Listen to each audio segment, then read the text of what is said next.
Hey guys, welcome back to Fish Hunt Northwest.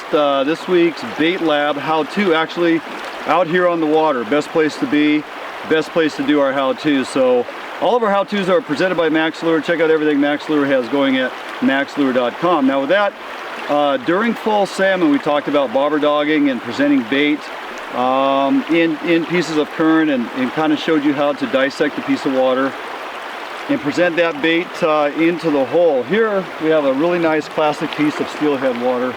If you take a look right out here, and the main emphasis here is I look at this piece of water at the top and it will hold fish, okay? There's no doubt that fish can be lying out there. It's not moving too fast, and the fish will tuck to the inside here. Down towards the bottom end of this, which is actually the head of the hole, is where I want my presentation to sweep into, okay? So I don't want to start fishing down midway on this drift. It kind of gets into a corner, then it develops a little boil back eddy, pushes the current into a single seam that finishes out the end of the drift. So I look at this piece of water as it sweeps into this corner, and I know steelhead are, for the most part, somewhat lazy. They're going to choose to tuck themselves to the inside of that curl, albeit it may be at the top edge of this hole where the water starts to drop in a little deeper, okay? So out here we might be 2 to 3 feet. Looks like we sweep into here, we're gonna get down in that 5-6 foot classic steelhead water. The water's got a nice green tinge to it, perfect, ideal conditions, you know, enough clarity but yet enough protection as well. So I wanna work this piece of water inside to out. I don't wanna cast all the way across, hit that seam and let my float run clear down along the main current seam, because I'm missing all this inside water where these fish are going to tuck in.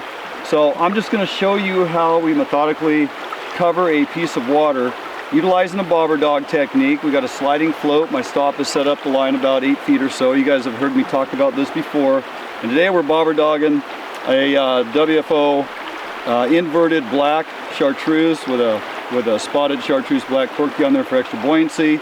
In this clarity of water, in just the conditions today, a little bit of cloudiness, that worm shows up really well. So first thing I want to do, I'm just going to throw it right inside here, and I really want to tuck it way inside and watch this float stay to the inside, and that way it's going to land right there towards the top edge of this seam. Those fish could be tucked right in that flat spot. When I say flat spot, you see on the edge of that current to the left is the back eddy boil. The corner comes in, pushes that current right there. So that float landed right on the inside of that little flat piece of water there, okay? Again, if I cast clear to the backside, I'm gonna go sweeping right past that, and that's ideally where those fish should be. So again, I'm gonna just throw it out here. You know, it's only 15, 20 feet from me. I'm going to keep my rod in the air to keep the line off the water. I'm going to let it spool. Now it's about mid-river, and it's now landing at the very top edge of that hole where it just drops into that little bucket. And I'm still along that current seam where I would expect to find those fish. Okay, and I'm only going to let that travel down as far as I'm willing to set a hook. Let's talk for a minute about elevating my fishing rod. And some may think that that's problematic for a hook set, but you have to remember a couple things. So now we're throwing it out mid seam again. I'm keeping my rod up and thumbing. I'm keeping the line off the water right to the float, and I'm allowing natural current speed to drag that down. It's okay to do that because if the bobber goes down, I'm not worried about setting a hook. The first thing I have to do is reel down and catch up with any slack in the system, okay? Anytime you're bobber fishing, the biggest mistake folks will make is bobber goes down, they set the hook. Ideally, bobber goes down. If you are bobber dogging, fishing suspended, what have you, reel until you feel. It's something we've been saying for years, and it really holds true with any type of bobber dogging, or in this case, because we're not in the boat moving, this is classic float drifting. I am literally drift fishing with my float. So again, the float's going down the current seam. When that float goes under for any reason, you reel down until you feel pressure on the rod. Then you come up with a hook set. Now as I work this piece of water, I'm casting it out just a little bit further, again keeping the line up off the water. allowing line to travel.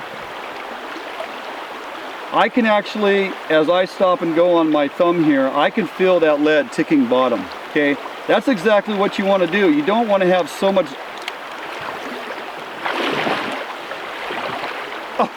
Oh, bobber down and a miss. I think the weight just grabbed something. That was close. As this weight moves down through the water column and it's ticking along the bottom, if I have a bunch of line downriver below my float, we refer to that as downriver line belly, when the float does go down and I do reel, I still have a tremendous amount of line to catch up to the float, to catch up to the fish. And I can't truly feel if I'm engaged in the bottom on a regular basis. You can fish that way, but you're going to miss a lot of fish. All right, now we're going to throw it out there to the middle of the seam up here. If there's fish lying up here in this top end, now we're going to find them, okay?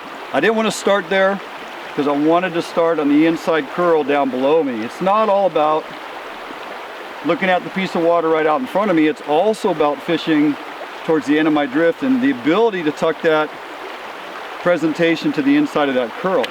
If I'm drift fishing without a float, I can cast it out there mid-river, and as it pendulum swings, it's gonna naturally get drawn into the inside curl and land at the head of that hole, okay?